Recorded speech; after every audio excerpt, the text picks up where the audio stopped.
nom du Père et du Fils et du Saint-Esprit. Amen. Bien-aimés dans le Christ, nous sommes aujourd'hui au premier dimanche du temps de Carême, dimanche 21 février. Et la parole de Dieu que notre Mère Église nous propose est extraite de l'évangile de Marc, chapitre 1er, versets 12 à 15. Jésus venait d'être baptisé. Aussitôt, l'Esprit le pousse au désert. Et dans le désert, il resta 40 jours, tenté par Satan. Il vivait parmi les bêtes sauvages et les anges le servaient. Après l'arrestation de Jean, Jésus partit pour la Galilée proclamer l'évangile de Dieu. Il disait, les temps sont accomplis, le règne de Dieu est tout proche. Convertissez-vous et croyez à l'évangile. Acclamons la parole de Dieu. Louange à toi, Seigneur Jésus-Christ. Jésus vient d'être baptisé et se retire aussitôt dans le désert. En ce premier dimanche du temps de Carême, le Seigneur veut nous montrer que ce temps que nous avons vécu, c'est un temps de désert.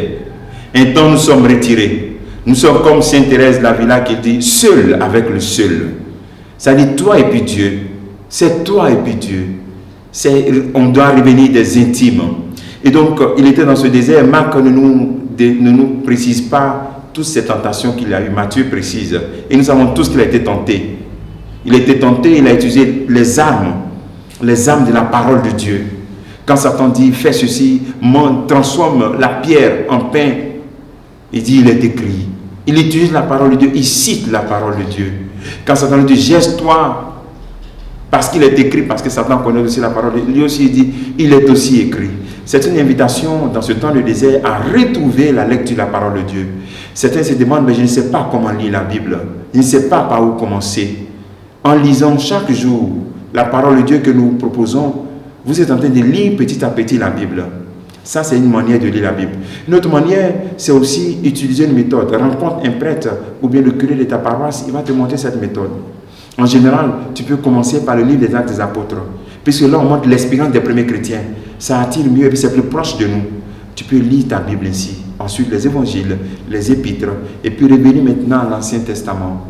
On ne lit pas la Bible comme un roman. Ce n'est pas un roman. C'est une bibliothèque. C'est une série de livres. Donc tu peux tirer un livre et puis lire. Mais te faire accompagner pour qu'on te donne encore d'autres orientations. Ce que tu donnes de manière rapide, c'est par exemple commencer par le livre des Actes des Apôtres, ensuite les évangiles et ensuite les épîtres. Les épîtres de Jean, les épîtres de Jacques, c'est plus court. Et puis tu reviens maintenant à Paul. Voilà, là tu as l'impression que tu avances. Et ensuite, lorsque Jésus utilise la parole de Dieu pour lutter et pour combattre, on dit les anges viennent le servir. Et ce temps de Carême est un temps où les anges veulent te servir. Tu n'as pas besoin d'un grand combat spirituel. Tu as besoin tout simplement de t'abandonner et de rester cohérent à cette parole. De faire des efforts pour ne pas... Tu verras que toutes tes décisions que tu viens de prendre pour ce temps de Carême, déjà après 3 jours de Carême, 4 jours, tu verras que tu es en train de chambouler encore. Reprends chemin. Parce que c'est ça le véritable combat spirituel. La persévérance. Ne lâche pas prise. Alors Jésus, il a persévéré à tel point que les anges sont venus le servir. Les anges vont t'aider. L'archange Michel va te défendre contre le mal. Et puis voilà Gabriel contre ses maladies. Donc les anges et les archanges sont avec toi. Donc ne lâche pas prise.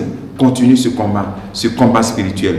Et ensuite, lorsque Jésus est victorieux dans le désert, il nous montre aussi que nous aussi, nous qui commençons cette marche, cette démarche spirituelle, nous serons victorieux. Parce que celui que nous suivons, lui aussi, il a été victorieux du diable. S'il a été victorieux du diable et que lui, il est avec nous, donc nous aussi, nous serons victorieux.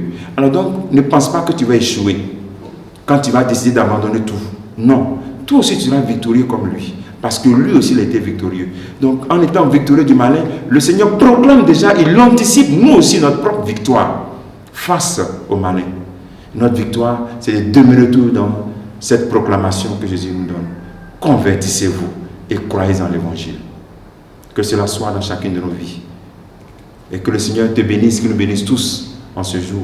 Au nom du Père et du Fils et du Saint-Esprit. Amen.